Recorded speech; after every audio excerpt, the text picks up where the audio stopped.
chút ta chuông ngay từ ra ngày ISI mark supplier ho an farm min an tar la han ISI mark a chuang lo ni sil suri lampang report kha angai nom tak zeta khatianga kan party lum lut thar chan chin ngai thak tur anom thi te lo ma tin chu ti rolling group ra ma te point kan muthi na ma ami malang te le unit sang sanga party ya kan mi thar lom lu te kan an nei thei zer te hi pathian mal so ma tak jet chetania in kum thara hian kan treasurer point kum thar office on nia lo lom lu tur te hi da thaila ti te anei lol ni ka fia tiang chuan venia hian mi duam tak tak ten an party hi anon der tran so me in alangani Friday political session na tu soi hi anwam viawa amara chu kan tu soi tu minon supply tu ber chu ZPM sarkar enchin sarkar kan tiang an ti lo ang zong zong om le si te chan chi di soi ngai thina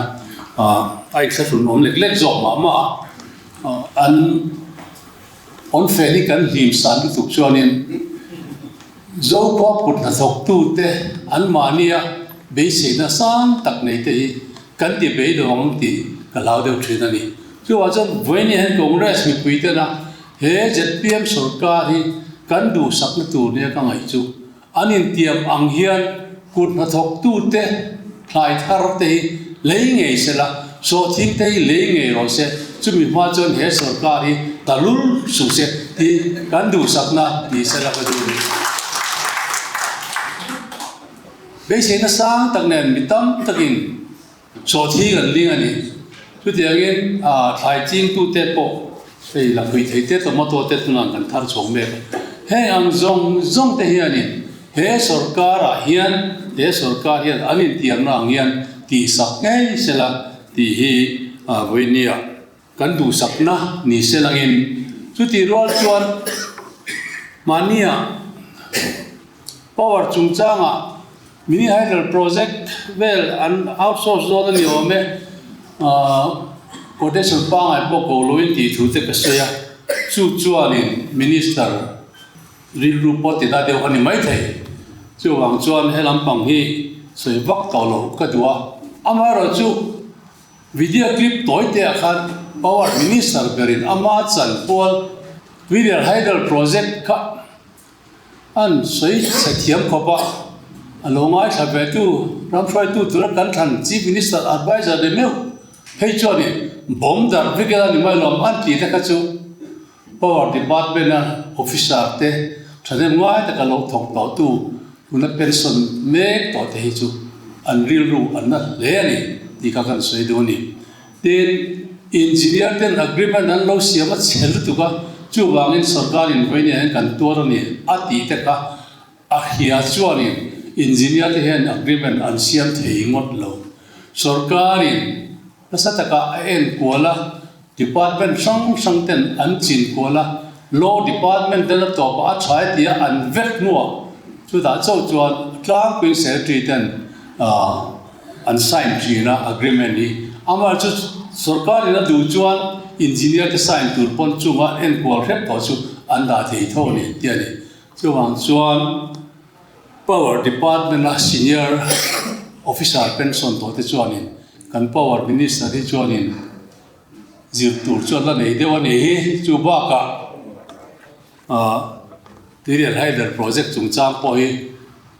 minzo selang chuan he tianga sei lo tur an tia ni chu wang chuan an thu sei ma sak lo ma te engemo department an boy pa de wa wangin helam pang chu sei ka du to lo wa chu ti ro chan mania ka mi pakhat lo le nga ko pu thui sei le ko la chuan power department han thil thar sei tu ram sin tia engor ka sei tu to lo ka sei du to lo a minister hi kamel thia thania mi wal tak pon ka ho mo min ti palange ka sei du to lo ka tia sei du to lo ma la kan chim chim chim mong tia tia min chim chim chim ta ka chan sei du lo ma la kan chim ren chu wai be sari hi transformer le na turin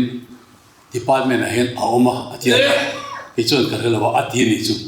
ti chuan chu vai bel se sari chuanin transformer chia kan thak don ati khain trin karinga kan power minister ya chu wi transformer chia thak na tur chu quotation le tender boko lovin direct in Calcutta mi manufacturer supplier pe ati chuan chu tiang cha chom thei do lu mu le ka tia ania lom ioi lo chuan MRT antia alam pu pok lo zo chiang lo wa power department ina an go down zuang tu ya son transformer supply po a theng cheu to ta chuan in nau te vati ru la a tha te ba la ula chu transformer a chuan a company minga in ji kama engki bai tar de ka lom tia ta chuan ni min lam pan kan salai tan hetia gen soi oma ro ven de chu tlomai ka tia an pokal an ni a chuan tha ti an vala ha chuan an thala ka chuan a supplier ming farm ming te oma tin chu ta chuang ngei tu ra ngai ISI mark ha supplier ho an farm ming an tar la han ISI mark a chuang lo ni minister hian adu sak to pa quotation ko lovin supply hi na he pe ni on ISI mark chuang machine man tlak Mizoram tan kan du ni ti kher chel chu thatu ria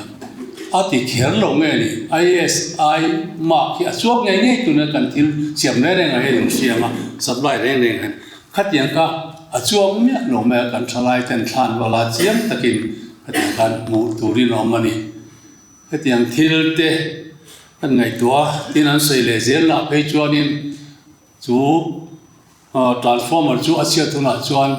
he supply hi a repair tu turan ya ten anti le zela tak tak ni mo ke chon ka khelo hetiang hi thil tak tak ania an kal dan turan ni chuan an khomai tha kati anin soi dan ani lo lutuk ple bora tharasina solthi pachoi an trong trai na zong zong te kha weni ana kan ser vek nin ka hiani chuwangin Congress hi pathian ni puiza kan sarkar ni so hetiang hian kan ti vel bang ti ka pong du weni a an sei ta kan khan he sarkar hianin anin ti mangin tuna so thinga le me so thinga le me ka po hianin Congress party chuani kan mit kan chitkar ren ngai donani